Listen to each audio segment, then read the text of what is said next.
Ok, bienvenidos a este canal de medicina que se llama Luisito Te Medica.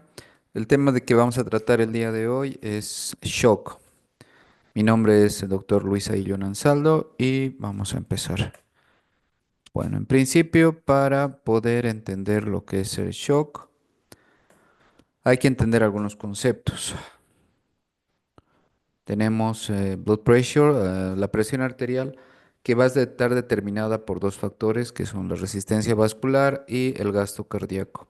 La resistencia vascular, a su vez, va a estar determinada por lo que es el diámetro del vaso sanguíneo y la longitud que tiene este. Y el gasto cardíaco va a estar determinada por el volumen sistólico por el volumen sistólico y por la frecuencia cardíaca. Entonces, estos factores van a ser muy importantes para poder entender la fisiopatología de shock. Ok, acá tenemos lo que es el gasto cardíaco. Hace rato hablábamos de el gasto cardíaco era igual a volumen sistólico por frecuencia cardíaca. Entonces, acá tenemos el volumen latido, que en promedio son 70 mililitros. La frecuencia cardíaca son 70 latidos por minuto, lo cual hace un promedio de 4.900 mililitros por minuto. em, para términos prácticos, como 5 litros por minuto. Entonces, el gasto cardíaco nosotros lo manifestamos como la cantidad de sangre que es expulsada por unidad de tiempo. Otro de los conceptos que tenemos que tener muy claro es la presión arterial media, porque la presión arterial media nos va a servir como un parámetro para poder determinar si un tejido está recibiendo una perfusión adecuada de sangre. Entonces, la presión arterial media nosotros lo vamos a determinar como la multiplicación de dos veces la presión diastólica más la presión sistólica dividido entre 3. La presión arterial media, los valores normales oscilan entre 70 y 120 milímetros de mercurio. Ahora, la perfusión tisular va a determinarse también por la superficie corporal y para poder determinar esta variable tenemos el índice cardíaco que toma en cuenta el gasto cardíaco por la superficie corporal, teniendo un valor medio de 2.4 a 3.5 litros minuto por metro cuadrado, que eso va a ser variable según la edad. Ok, ya teniendo en cuenta todas estas variables, todos estos factores determinantes para poder entender lo que es el shock, vamos directamente a la enfermedad. Entonces, el shock básicamente es un estado de hipoperfusión tisular, es decir, que la sangre no llega de forma adecuada hacia los tejidos y por tanto eso desencadena que el metabolismo aeróbico que se estaba desarrollando por el ciclo de Krebs, por el cual nosotros vamos a obtener mm, ATP, adenosín trifosfato, no se va a conseguir, por tanto, al tener una hipoperfusión tisular, entramos en un metabolismo anaerobio, lo cual va a llevar hacia una disfunción celular y una falla orgánica. Como un mecanismo de compensación, pues se activa el sistema nervioso simpático a través del estrés que se está sufriendo en ese momento y estas es la liberación de estos neurotransmisores como la adrenalina van a generar aumento en la frecuencia cardíaca, produciendo una taquicardia, tratando de compensar la deficiencia que tenemos. Además, se estimula el eje endocrinológico adrenal con la liberación de ACTH y la posterior liberación de cortisol. Todo esto para poder regular la presión arterial. Obviamente nosotros sabemos que la presión arterial es la fuerza que ejerce la sangre a través de las paredes de los vasos sanguíneos y como ya habíamos visto anteriormente, está determinado por lo que es el gasto cardíaco y la resistencia vascular periférica. Entonces, y el gasto cardíaco a su vez, vale la pena repetir, está determinado por el volumen sistólico y por la frecuencia cardíaca. ¿Por qué hacemos tanto hincapié en esto? Entonces, teniendo en cuenta de que básicamente el shock es un estado de hipoperfusión tisular, vamos a tener diferentes causas para esta hipoperfusión tisular. Dentro de las causas del shock tenemos el shock distributivo, el obstructivo, el cardiogénico y el hipovolémico. El shock más común en los adultos es el shock distributivo, siendo dentro de esta clasificación el más común el shock séptico. Le sigue en frecuencia el shock hipovolémico, el cardiogénico y el obstructivo. Entonces, cada uno de estos tipos de shock pues tiene sus características y vamos a ir viéndolas. eh, Vamos a ir viendo cada uno de estos. Es importante entonces tomar en cuenta que en el shock distributivo, que es el primero que vamos a tocar, el gasto cardíaco va a estar aumentado. ¿Debido a qué? A que como veíamos que la tensión arterial estaba determinada por dos factores, que era el gasto cardíaco por la resistencia vascular periférica, cuando uno de estos dos factores se ve afectado, el otro trata de compensarlo. ¿Qué quiere decir esto? Que en el caso del shock distributivo, la resistencia vascular periférica tiende a disminuir, se produce una vasodilatación generalizada, por lo cual hay una caída de la presión arterial. Y como un mecanismo de compensación de esta caída de la presión arterial, el cuerpo trata de aumentar el gasto cardíaco eh, produciendo un aumento, o perdón, una disminución en la presión capilar pulmonar y una disminución en la presión venosa central, puesto que toda la sangre se está yendo hacia la periferia.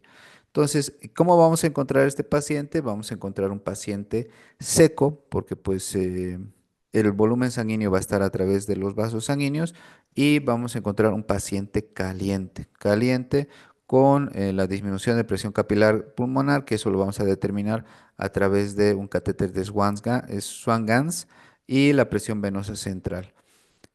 Entonces, dentro de las causas del shock distributivo, como decíamos hace un momento, la principal causa es la sepsis.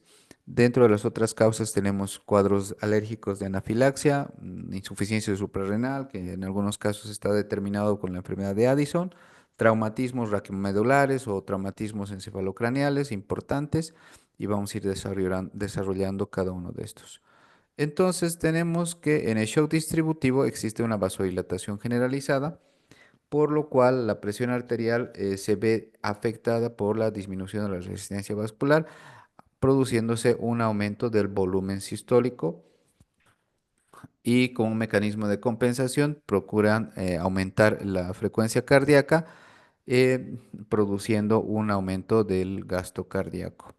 Entonces el paciente va a estar caliente por la vasodilatación, incluso vamos a encontrar un paciente con fiebre. Y como decíamos hace rato, la presión capilar pulmonar va a estar disminuida, así también como la presión venosa central.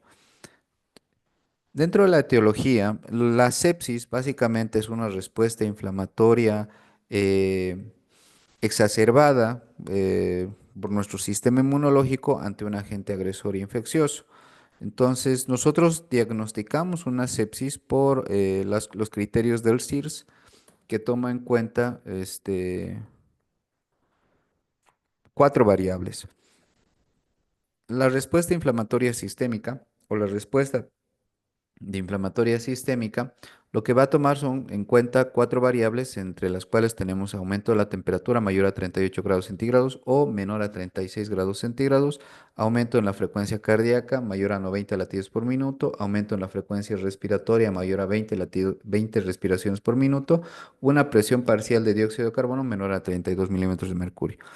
A nivel de la biometría hemática, vamos a encontrar una leucocitosis mayor a 12.000 milímetros por milímetro cúbico o una leucopenia con leucocitos menores a 4.000 por milímetro cúbico, con una diferenciación, es otro de los criterios, de un aumento del 10% de callados o de células inmaduras. Cada uno de estos valores tiene un puntaje de 1. Cuando tenemos dos o más de estos valores, considerando un foco infeccioso, eso nos va a dar el diagnóstico de sepsis. Sin embargo, estos variables de SIRS en algunas literaturas ya está pasando a un segundo plano y se está tomando en cuenta la escala de Quick de SOFA, que toma en cuenta criterios como el aumento de la frecuencia respiratoria mayor a 22 respiraciones por minuto, la alteración de la escala de Glasgow con un valor igual o menor a 13 puntos, la disminución de la presión arterial, sobre todo la presión arterial sistólica con valores menores o iguales a 100 milímetros de mercurio. Entonces tenemos que en los valores de SOFA tenemos la infección sospechosa o documentada más dos o más de los valores de los criterios de SOFA.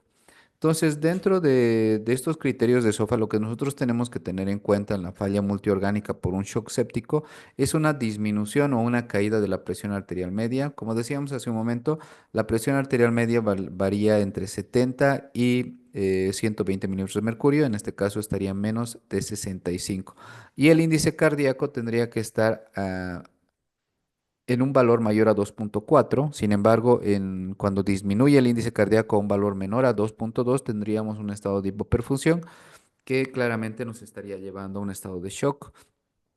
Una disminución en el Glasgow, la escala de coma de Glasgow, que nos valora tres variables que son la respuesta ocular, verbal y motora, teniendo la respuesta ocular con valores hasta 4, verbal valores hasta 5 y la motora hasta 6.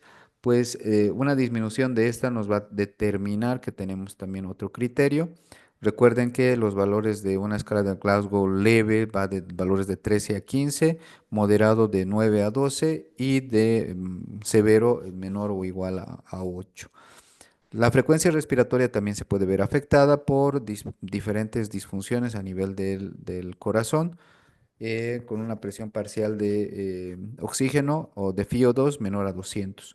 La afectación a nivel hepático pues nos va a generar aumento de las transaminasas, aumento de las bilirrubinas y clínicamente lo que nosotros vamos a observar es una ictericia. A nivel del torrente cardiocirculatorio, lo que vamos a encontrar es una trombocitopenia por consumo con valores menores a 50.000, lo cual nos va a obligar a considerar el pasarle a este paciente plasma fresco congelado, ¿no? A nivel renal, pues el gasto urinario se va a ver afectado con una oliguria con valores menores a 0,5 ml kilo hora o un aumento en el porcentaje de valores de creatinina de 0,8 a 1,2 mayor al 30%. Entonces, en un estado de shock séptico, lo que nosotros vamos a encontrar es una injuria a nivel del endotelio vascular desencadenado por los lipopolisacáridos que están en las bacterias, básicamente, lo cual desencadena una respuesta inmunitaria a través de los neutrófilos y los macrófagos, los cuales van a desencadenar la liberación de citocinas como el factor de necrosis tumoral y la interleucina 1, y también se va a desencadenar vasodilatadores como el óxido nítrico, los cuales van a producir de que se produzca una vasodilatación generalizada con lo que estamos analizando, ¿no?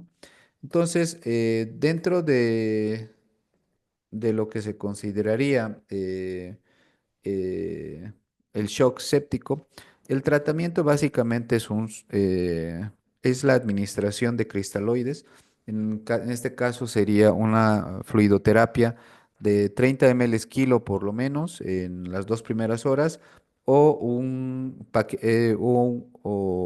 la administración de 2 litros en bolo a este paciente de cloruro de sodio al 0,9% y administrar de manera inmediata en la primera hora antibióticos de amplio espectro, como sería vancomicina, carbapenémicos, monobactámicos y si es el caso de que no responda a la fluidoterapia y ya estaríamos encontrando ante un estado de un shock séptico con una vasodilatación demasiado importante, tendríamos que utilizar aminas vasoactivas, en este caso tendríamos que utilizar norepinefrina.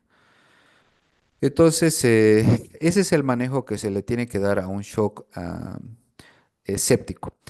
Ahora tenemos el caso de un shock anafiláctico. En el shock anafiláctico lo que vamos a encontrar es una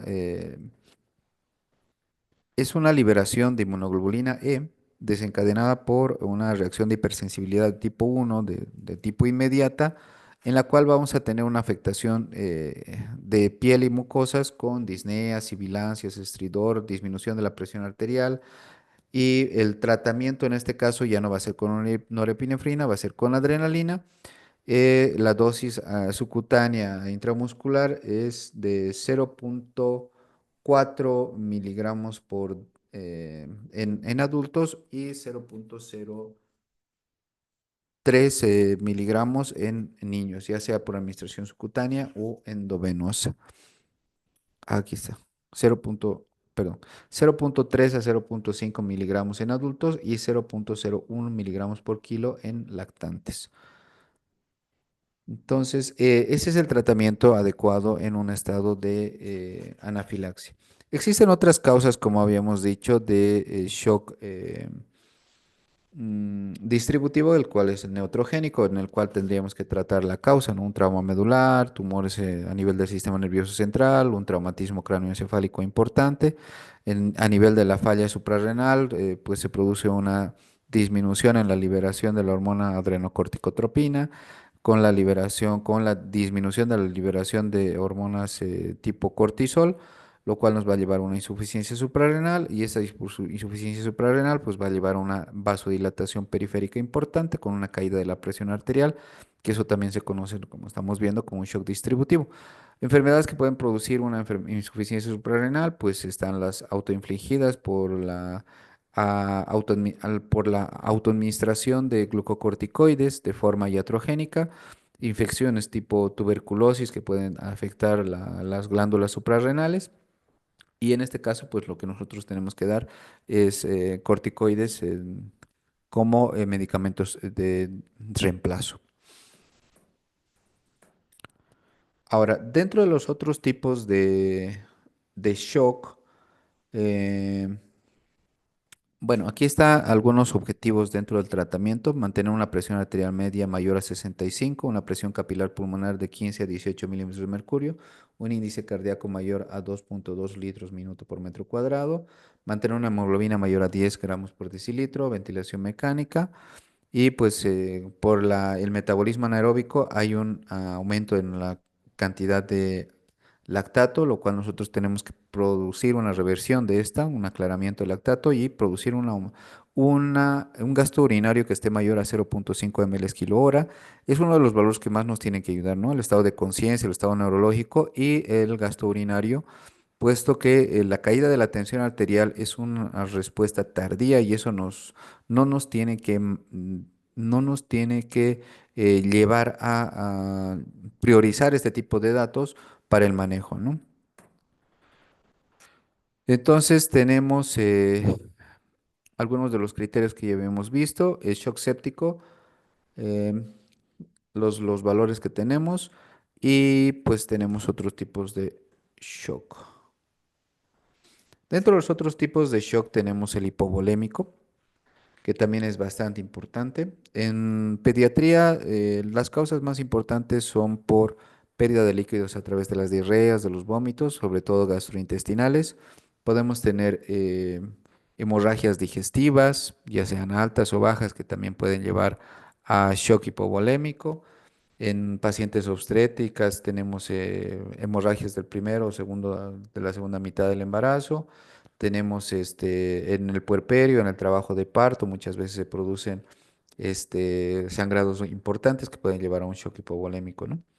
Y pues fuera de ello tenemos los accidentes o las injurias que se producen generando heridas que producen hemorragias importantes, por lo cual en este caso lo que vemos dentro de los factores determinantes en el shock hipovolémico es que como hay una caída en el volumen sanguíneo, esto produce una caída en la precarga. Por tanto, el gasto cardíaco se ve muy afectado, puesto que, como decíamos, el gasto cardíaco va a estar determinado por el volumen sistólico y por la frecuencia cardíaca. Entonces, el volumen sistólico va a estar afectado por la disminución de la precarga y automáticamente la resistencia vascular periférica como mecanismo de respuesta va a aumentar. Este paciente, por la disminución de volumen, también va a ser un paciente seco. En relación con el shock distributivo, que también teníamos un paciente que estaba seco, sin embargo, este paciente estaba caliente, ¿no? Porque el gasto cardíaco en este paciente estaba aumentado. Entonces tenemos disminución en lo que es el gasto cardíaco, tenemos disminución en la presión capilar pulmonar, disminución en la presión venosa central y un aumento en la resistencia vascular periférica, un paciente seco y frío. Dentro de las causas, como ya dijimos, todas estas, y pues el manejo básicamente va a ser con la reposición de líquidos a 10 a 20 mililitros por kilo de cloruro de sodio. Y si de repente tenemos una caída de la hemoglobina menor a 7, pues hay que pasar de manera inmediata a paquete globular. Y si tenemos algún factor agravante en estos tipos de pacientes con una hemoglobina menor a 9, ya podemos estar pensando en pasarle un paquete globular. Eso en cuanto al shock hipovolémico. El shock cardiogénico y el obstructivo pues tienen características similares. Lo que vamos a observar en el shock cardiogénico es que vamos a tener una afectación a nivel del miocardio, generalmente son infartos agudos del miocardio, con una afectación mayor al 40% de lo que es la masa cardíaca, o puede ser desencadenada por procesos arrítmicos, una insuficiencia cardíaca congestiva, lo cual a su vez nos va a llevar a una disminución de la bomba, lo cual va a afectar el volumen sistólico, generando una disminución del gasto cardíaco con un aumento de la resistencia vascular periférica. Sin embargo, en este tipo de problemas, pues va a haber una congestión a nivel de los pulmones y va a haber una congestión a nivel de la circulación sistémica. Entonces, la manera de que nosotros vamos a poder valorar este tipo de alteraciones a nivel pulmonar va a ser a través de la presión capilar pulmonar y a nivel sistémico a través de la presión venosa central, las cuales van a estar aumentadas. Entonces, este paciente va a estar húmedo por la congestión que existe, va a estar frío por la caída del gasto cardíaco y pues el tratamiento va a ser tratar la etiología, ¿no? Eh, Revertir el estado de isquemia del infarto que tiene este paciente, tratar las arritmias o la insuficiencia cardíaca que vaya a presentar este tipo de pacientes. Y pues puesto que en este caso lo que se estaría afectando sería la bomba del corazón, ¿no? La contractilidad. Entonces, eso en cuanto a shock cardiogénico que tenemos acá. Se me olvidaba shock. Ok. Vamos a ver el shock obstructivo. El shock obstructivo es otro tipo de shock cardiogénico, nada más que en vez de afectarse la sístole, lo que se ve afectado es la diástole. Entonces, el espacio en el cual el corazón va a generar la expansión de las cámaras cardíacas conocidas como diástole, pues se va a ver afectado ya sea por un taponamiento cardíaco, por un neumotórax a tensión, un tromboembolismo pulmonar. Entonces, no va a permitir la distensibilidad y como sabemos por la ley de Frank-Starling, a mayor distensibilidad de la cámara cardíaca, mayor fuerza de contracción. Entonces, se ve comprometida esta distensibilidad, por tanto, la fuerza de contracción va a estar disminuida, por tanto, el gasto cardíaco va a caer. Sin embargo, la resistencia vascular periférica en estos casos puede estar normal o aumentada y la presión capilar pulmonar y la presión venosa central en algunos casos está aumentada o se mantiene normal, ¿no? Este paciente también se va a encontrar seco, va a estar frío y por la caída de la presión del gasto cardíaco, perdón. Entonces, el tratamiento básicamente va a ir a tratar la causa, ¿no? Si tenemos un neumotórax a tensión, habría que poner una toracostomía, un taponamiento cardíaco, habría que hacer una pericardiocentesis. Si tiene un tromboembolismo pulmonar, habría que hacer una- un tratamiento con antifibrinolíticos y pues eso, ¿no? Algo que me olvidaba en el shock hipovolémico, que tenemos una clasificación, ¿no? Que nos da el ATLS, lo divide en 4 grados y tenemos varios valores que nosotros tenemos que determinar. Entonces, dentro de los valores tenemos el cambio a nivel de la frecuencia cardíaca. En el grado uno, básicamente, pues la frecuencia cardíaca no se ve alterada, la presión arterial no se ve alterada. Básicamente no existe alteración en los signos vitales, la diuresis también se mantiene normal. Sin embargo, el paciente ya se va a encontrar ansioso, un poco agitado y el tratamiento va a ser con la administración de cristaloides. La pérdida hemática se calcula en el grado uno de un 15% menor a 750 mililitros. En el grado 2 vamos a tener un rango similar, sin embargo ya va a existir taquicardia y el paciente se va a encontrar todavía ansioso con una caída de la diuresis de 20 a 30 ml por hora. En el grado 3, el paciente ya se va a encontrar confuso y hay alteración a nivel del sistema nervioso central, con una caída importante de la diuresis, con una caída importante de la presión arterial y aumento, una taquicardia mucho más importante. Hay un aumento de la frecuencia cardíaca. En el grado 4 hay un hay una caída importante, una pérdida importante del volumen sanguíneo con más de 2 litros, mayor a 40% de lo que tenemos como volumen. Y la frecuencia cardíaca va a estar mayor a 140 latidos por minuto, la presión arterial va a estar disminuida, la frecuencia respiratoria va a estar aumentada, la diuresis va a caer bastante y el paciente ya se va a encontrar letárgico. Tanto en el grado 3 como en el grado 4 ya administramos cristaloides y podemos considerar el hecho de administrar paquetes globulares. Bueno, ese sería el tema de shock. Espero que les sirva y pues hasta un siguiente video.